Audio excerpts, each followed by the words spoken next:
Hello everyone! We all know that this year, there have been a lot of situations and one of it was the coronavirus pandemic, which causes mass layoff around the world and many employees were left jobless and required to stay at home to prevent the spread of the virus. Sa kabila man ng pagbagsak ng ekonomiya at pagtaas ng unemployment rate, maraming Pinoy ang naghahanap ng paraan o ideya upang maitaguyod ang kanilang kinabukasan. Isa sa pinakapopular ngayon ay ang pag-apply sa mga online jobs habang nananatili sa kanilang mga bahay upang kumita ng pera. Sa paghahanap mo sa Google, maaaring nabasa mo ng Upwork. So, ano nga ba ang Upwork? Kilala ito dati bilang Elon's Odesk. Isa rin itong global freelancing platform where it gives opportunity to both professionals and agencies to work with each other at na-rebrand nga ito bilang Upwork. Sa videong ito, matututunan ninyo kung paano gumawa ng profile sa Upwork upang magkaroon ng opportunities makapag-apply online sa mga job postings na inyong gusto.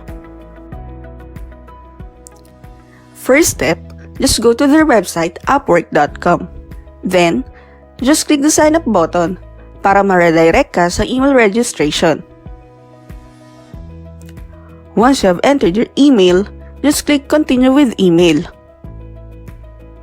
And then, kailangan mo lang i-fill out ang mga required fields like first name, last name, your desired password, of course, the country, then just click work as a freelancer, and after that, you'll be required to create a unique username for your account. Once done, just tick the box for the terms and service and then you may click the create my account. Just wait for a few seconds and then it will redirect you to verify the email address you have registered. So for this sample, I just need to access my Gmail account and then find the email verification link from Upwork.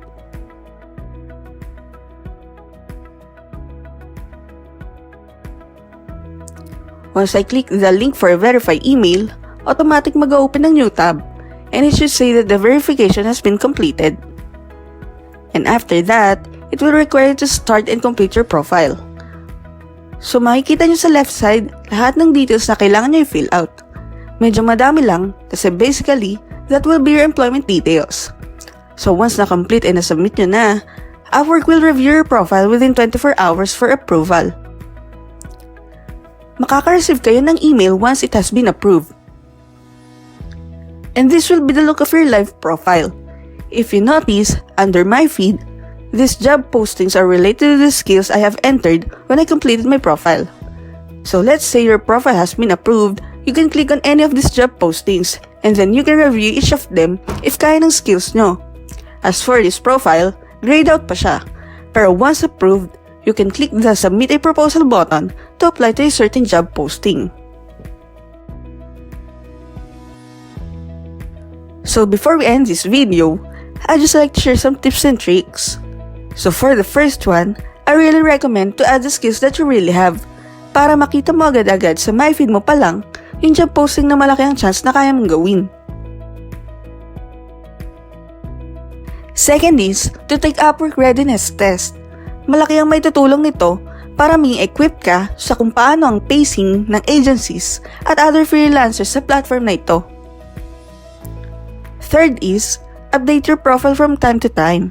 So if at first na nag-register ka, medyo makonti lang skills mo, pero as time goes by, let's say you were able to upskill, then it's better to update your profile to attract more clients.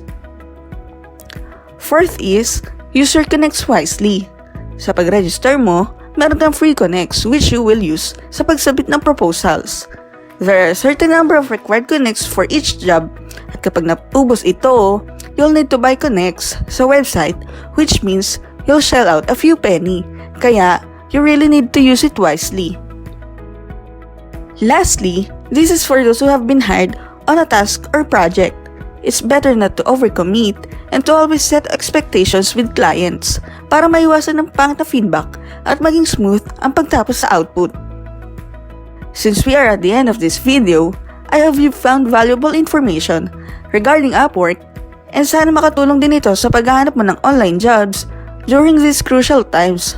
So keep hustling, while working from home, and thank you very much for watching this video.